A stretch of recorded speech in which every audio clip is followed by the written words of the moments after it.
Now, my dudes, I will not lie. I kind of skimmed through this when I originally watched it, and that's just because I was away for a little bit. I had some stuff going on IRL. I'm doing fine. You know, you don't have to worry. But we do have some stuff for Goddess of Victory with these dev notes, and I'm actually very intrigued by this because it seems more like a little bit of like it's not front and center stuff, right? And I believe it was like the dev notes, like 2 dev notes back, and the 20th edition when we got some really big news. This is more so from what I remember of reading, and we're gonna go through this again. Mainly stuff that's going to pertain to like little tweaks to other content that they have, like simulation room and all that other stuff. So I am very excited to see this. I want to know what's going on with it. But before we get into that, make sure you like, comment, subscribe. Don't forget to check out GamerSubs. Use code Tystra for 10% off. I am following in my fellow Baldy Tectone and drinking some Happy Juice today. So make sure you use code Tystra for 10% off to get yourself some Happy Juice. This is probably one of my favorite flavors right now. I'll tell you this right now. If you love apple juice, you'll love that. Holy crap. It tastes too much like apple juice. I'll probably end up letting all my other flavors go to the waste just because I'm going to be drinking a lot of Happy Juice and Bowberry, but that's just it.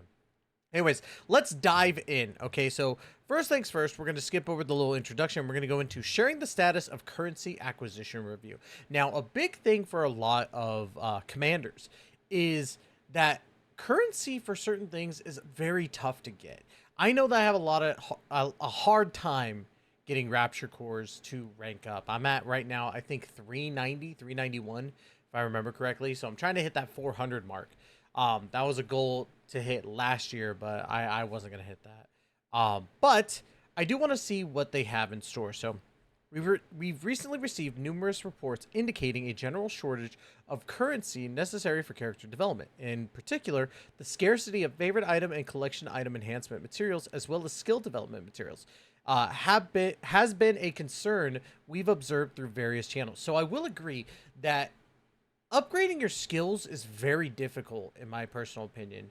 You have a very select amount of certain skill materials, and you don't get a lot in general. Like the only ones that you could really buy is like 5 different ones in the shop, and yeah, it's kind of annoying, to be honest, because like for me, I want to get my character skills or my Nikke skills up really like up to that 10 because I'm a completionist, and I've gotten a good chunk of them to 10 but there's a lot of them that I haven't even tried to upgrade yet. They're still at level 1 because I have other units that I'm working on, and there's not enough of it. Plus, favorite item stuff, it's tough because the fact that you have to have like 150 of the favorite item to get the last upgrade done, and which it makes sense because it is a lot. But you can get to like rank 2 pretty quickly, but it's getting to rank 3 that's kind of annoying. So I can see that. As a fellow player who deeply cherishes Nikke, I empathize with the sentiments. Rather than addressing the issue with temporary value adjustments, we are taking this opportunity to comprehensively review the overall currency acquisition structure. Currently, we are conducting evaluations and implementing adjustments across various acquisition sources and content. That's very good. Our initial focus will be on improving simulation room and overclock. Despite being primary avenues for obtaining skill development materials, these 2 features have often felt lacking in rewards relative to the effort required. Therefore, we plan to implement an increase in skill development rewards by mid-April. Thank you. That's actually really cool. I think right now, yeah, that's outside of buying the 5 different like skill materials in the shop, you don't really get a lot of like skill materials from simulation room. At least that's how it felt. So it's really cool. I don't know if you're on the harder levels of the overclock, because I think I'm only at level 20. If you're on the harder levels, let me know if the general increase between level 20 and up is higher, because I would like to know the difference of that. I haven't looked into it personally. Then, of course, we go into this one, or into page 2. Additionally, slight adjustments will be made to solo raid rewards. The acquisition rates for favorite items, collection items, maintenance materials will see a modest increase. Modest is pretty good. I do like hearing the word modest. Furthermore, for the upcoming Solo Raid Hall of Fame, tentative name, content is being designed to offer significantly more maintenance materials than before. Our goal is for the Hall of Fame, tentative name, to serve as a rewarding space, providing clear composition for players' consistent efforts. Okay, I really do like that. I think that that would be a really, really good thing in general. I want to know what the Hall of Fame part is going to be. Is it just going to be a harder one to deal with? Who knows? We also plan to expand the acquisition of equipment items. However, considering that the recently updated anomaly interception is a key content for equipment supply and that each boss offers distinct parts, we believe it's necessary to review the overall experience of this content. After determining the most appropriate enhancements, we will provide detailed guidance. And you know what? This is me being a bad commander. I had no idea that the different bosses gave different rewards. Sorry, I'm very bad in English today. I didn't know they gave different rewards. Like, I was under the impression that they all gave the same rewards. So the whole time, I've just been battling the freaking octopus boy just to get through it. And I was like, okay. I didn't know that those get boots. So I was very happy to finally realize that. So thank you, Nikke, for addressing that part. But I do hope that they increase the rewards in general. Like, Nikke is already a pretty rewarding game, so if they're like, oh yeah, we should give you more, it's like, you're spoiling me a little bit. The only thing that sucks is currencies in general. When addressing currency acquisition issues, we are particularly mindful of the diverse content preferences among commanders. Given the wide array of content in Nikke, it's understandable that engaging with all of them can be challenging. Therefore, our future improvements will focus on enabling currency acquisition through various avenues, reducing reliance on specific content. For instance, we plan to increase opportunities to obtain favorite item, collection items, and skill development materials through UI events and weekly missions. Yes! Thank you. Additionally, upcoming new content, especially the surface content currently in development, will also provide avenues to acquire these currencies. That would be awesome. Like, favorite item stuff aside, because I try not to use my favorite item stuff until, like, there's new Nikkes that do need favorite items, which I already completed everybody so far. I will say it's very cool that they're going to increase it, so in that way I can actually use favorite items on some of the other Nikkes, especially the ones that I use in PvP. I feel like I'm lacking in that area, so hopefully I'll be able to get a lot of them done. So, by the way, don't mind me. I have allergies right now. It's allergy season, so sucks. We ask for your understanding as we implement these gradual improvements starting in April. Rest assured, we will continue to closely monitor your experiences to ensure a more enjoyable gameplay environment. Very cool. Page 3. Regarding the rerun of past costumes. Now, past costumes, if you don't know and you're new to Nikke, are the costumes that they put out every month or for like specific events and stuff. And yeah, they give you a bunch of rewards, and if you complete it without buying, I think you still get, no, you have to pay to get the costume regardless. But you go all the way up to level 15, you can get a costume and a bunch of like free tickets as well. Well, not really free because you're paying $20 for it, but it's nice. You're not just paying $20 for the costume, you're paying $20 for like basically 3 or 4 multis. I can't remember the exact number, but it's pretty good. Now, let's get into it. We would like to inform you about the rerun of past costumes. Moving forward, past costumes will be reintroduced through the costume shop as limited time sales. However, to respect the purchases of commanders who acquired these costumes during the initial release, there will be a period after the initial launch during which reruns will not occur. We appreciate your understanding on this matter. So basically, it looks like what they're saying is that once a costume launches, there's going to be a long period of time before that costume is rerun again, right? So, makes sense. I mean, that's how it should be. So, once a certain period has passed since their initial release, if a past costume reappears in an event story, it'll be available for rerun sales during the event period. Please note that not all past costumes will be featured in event stories. For those that do not, we plan to schedule separate limited time rerun sales. This approach aims to provide opportunities for various past costumes to be reintroduced, and we hope you look forward to these offerings. Yeah, that makes sense. That's pretty standard. Well, not standard, but you get what I mean. We acknowledge that during the recent For Rest event, which was where they introduced Trina, the leader cute sunflower costume was not reran. This oversight was due to insufficient preparation regarding our rerun policy, and we sincerely apologize for any disappointment this caused. We are currently preparing to rerun the costume in April, and we appreciate your patience in the meantime. Very cool, because I did notice that. I saw that Leader's costume was in the story, and I was like, huh, they didn't actually do the rerun yet. So at first I thought it was just that they were going to rerun it later, but come to find out, they didn't mean to do that. So, which is fine. I think that just happens in general. It's not a big deal. But yeah, so let's go ahead and continue on. Additionally, we are reviewing the rerun policies and schedules for other costumes beyond past costumes.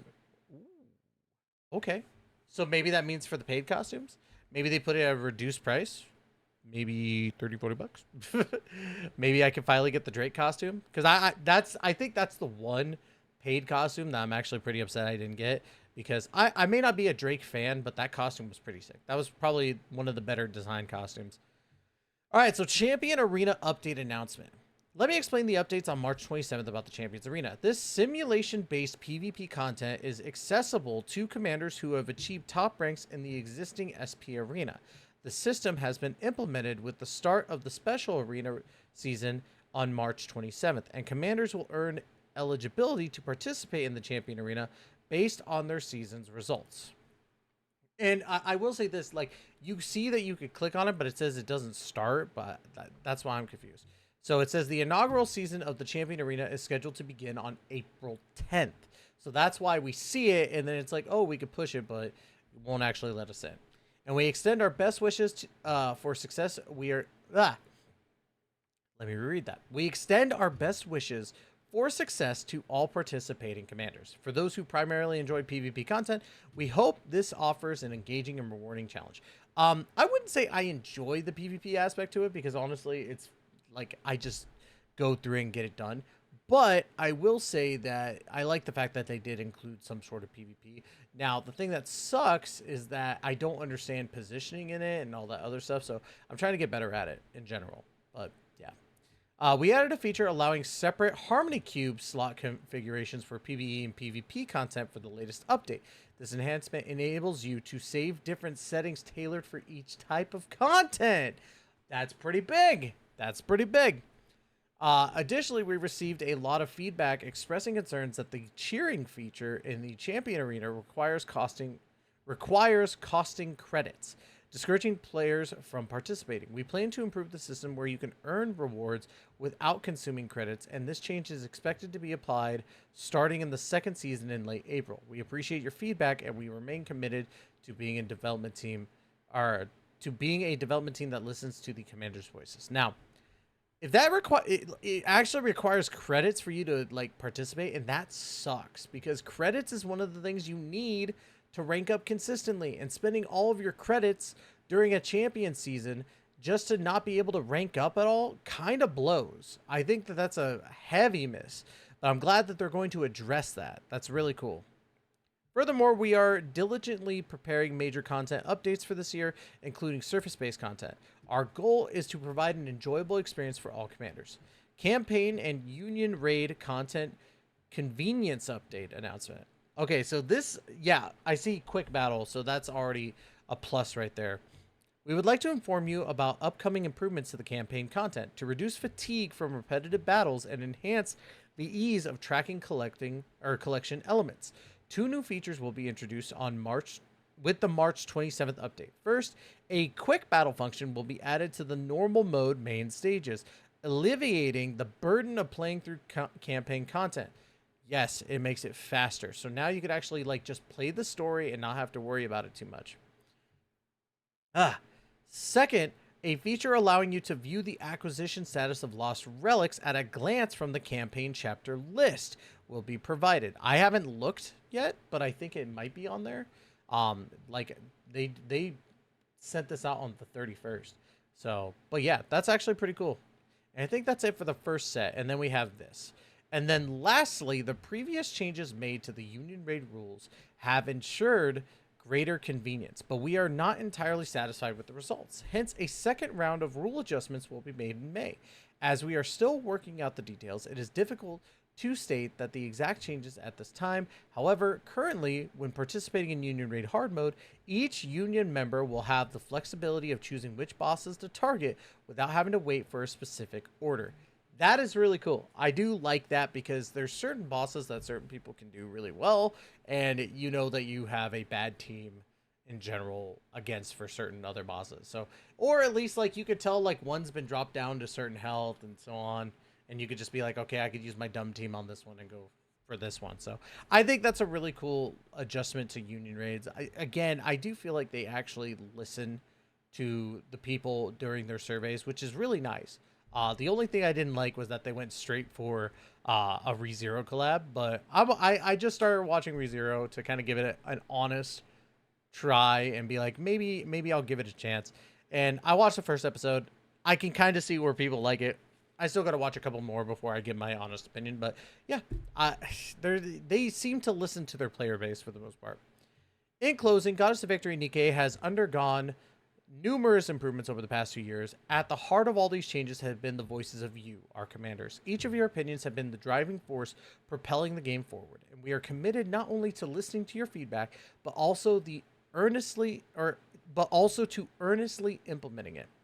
Our dedication remains steadfast and continually enhancing Nikke, ensuring that each day brings a better experience than the last. Additionally, we have prepared a variety of events for April, and we hope that you find them enjoyable. We extend our heartfelt gratitude to all commanders for your unwavering support of Goddess of Victory Nikke. Now, again, these guys do so amazing with their dev notes, and like the last one wasn't exactly the greatest, but I will say that this one is really good about talking about what's to come for these events. And I know that some commanders have had inklings about maybe Champions Arena isn't going to be that great, or, you know, oh, material hunting is a little bit hard. So I do see that. But overall, the fan base loves the devs because these devs really take the time to listen to the players' concerns. And I haven't talked to the devs specifically, but a lot of the Nikke team that I have talked to are very passionate about everyone. So I'm very excited to see how Nikke continues to grow. And this is a really, really good step in the right direction. So let me know in the comments down below which part of Nikke's newest developer notes you're most excited for. For me personally, it's getting more of those like skill upgrades. I need more upgrades so that I can help my skills get to that 10-10-10. I know I don't need them at 10-10-10, but I'm a completionist. I like doing that. So let me know in the comments down below what you like, comment, and subscribe, and we will see you in the next video. Please take care and be safe.